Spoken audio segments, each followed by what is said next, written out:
Praise to the lord.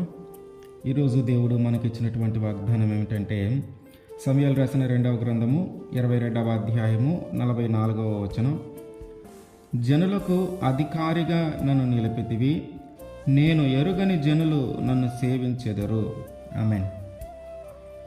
మన దేవుడైనటువంటి యేసుక్రీస్తు వారు మనల్ని అధికారులుగా చేయగలిగిన దేవుడు, మనల్ని నాయకులుగా చేయగలిగిన దేవుడు, మనల్ని రాజులాగా మార్చగలిగిన దేవుడు.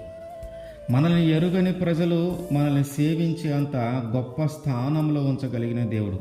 మనం ఎవరో తెలియని వ్యక్తుల మీద మనల్ని రాజుగా ఏర్పాటు చేసి ఆ స్థానంలో మన నుంచి వారందరినీ మనమే పరిపాలించేలాగున ఒక ఉన్నతమైన స్థానంలో దేవుడు ఉంచగలిగిన దేవుడు. ఇదిగో ఆయన వాగ్దానం చేస్తూ ఉన్నాడు, జనులకు అధికారిగా మనల్ని నియమిస్తాను అని ఆయన వాగ్దానం చేస్తూ ఉన్నాడు కనుక దానిని మనము స్వతంత్రించుకున్నాము. దావీదు గారు బెత్లెహేమీయుడు ఎవరి మీద రాజుగా చేశాడంటే ఇశ్రాయేలు ప్రజల మీదను బెన్యామీనీయుల మీదను. అసలు ఇశ్రాయేలు ప్రజలకి బెత్లెహేమీయుడికి ఏమీ సంబంధమే లేదు. ఒకరికొకరు తెలిసిన వారు ఏం కాదు, ఒకరికొకరు బంధుత్వం ఉన్న వాళ్ళు ఏం కాదు. దావీదు గారు ఎవరో అసలు ఇశ్రాయేలు ప్రజలకే తెలియదు. అటువంటి ఆ బెత్లెహేమీని తీసుకొచ్చి ఇశ్రాయేలు ప్రజల మీద రాజుగా ఉంచాడు దేవుడు. అట్లాగే ఈరోజు మనల్ని కూడా మనం ఎరుగని ప్రజల మీద రాజుగా నియమిస్తాడు.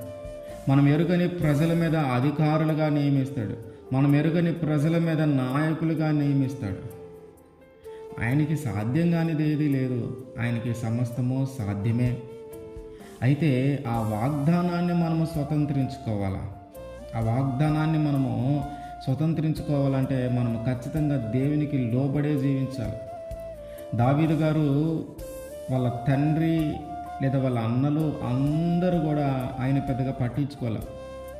కానీ ఆయన గొర్రెలు మేపటానికి అడవికి వెళ్ళినప్పుడు ఆ మందలను కాసేటప్పుడు ఎప్పుడు కూడా దేవుణ్ణి స్తుతిస్తూ ఉండేవాడు, దేవుణ్ణి ఆరాధిస్తూ ఉండేవాడు. అనేకమైన ఆ పాటలను ఆయన పాడుతూ దేవుని నామాన్ని స్తుతిస్తూ ఉండేవాడు. సితారను దాన్ని చేసుకొని దాని మీద ఇంకా ఆయన దేవునికి కొత్తగా పాటలు పాడుతూ దేవుని మార్గంలో చక్కగా నడుస్తూ ఉన్నాడు. ఎప్పుడు కూడా ఆయన తప్పిపోయిన పరిస్థితులు లేవు, కుడికి కానీ ఎడమకి కానీ తిరిగిన పరిస్థితులు లేవు.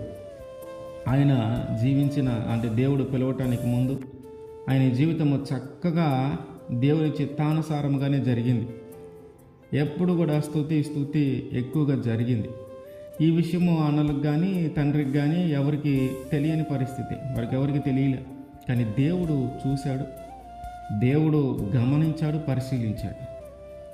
కనుక దేవుడు ఆయన్ని ఎన్నుకొని ఇశ్రాయేలు ప్రజల మీద రాజుగా నియమించాడు. అట్లాగే మనము కూడా మన దేవుడైనటువంటి యేసుక్రీస్తు వారిని స్తుతిస్తూ నిరంతరము ఆయన గురించి ధ్యానిస్తూ నిరంతరము ఆయన మార్గంలో మనము నడుస్తూ కుడికి కానీ ఎడమకు కానీ తొలగిపోకుండా ఉండగలగాలి. ఎప్పుడైతే అట్లాగా మనం ఉండగలుగుతామో, ఆయన మార్గంలో మనం నడవగలుగుతామో, ఆయన చెప్పిన మాట ప్రకారము మనము జీవించగలుగుతామో, ఆయన మనల్ని కూడా అధికారులుగా నియమిస్తాడు, మనల్ని కూడా నాయకులుగా నియమిస్తాడు, మనల్ని కూడా రాజులాగా మార్చగలడు.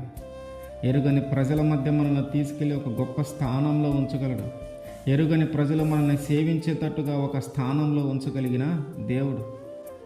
కనుక ఆ వాగ్దానాన్ని మనం స్వతంత్రించుకుందాం. అనేకమైన ప్రజలకు అధికారులుగా మనము మార్చబడదాం. ఆమేన్.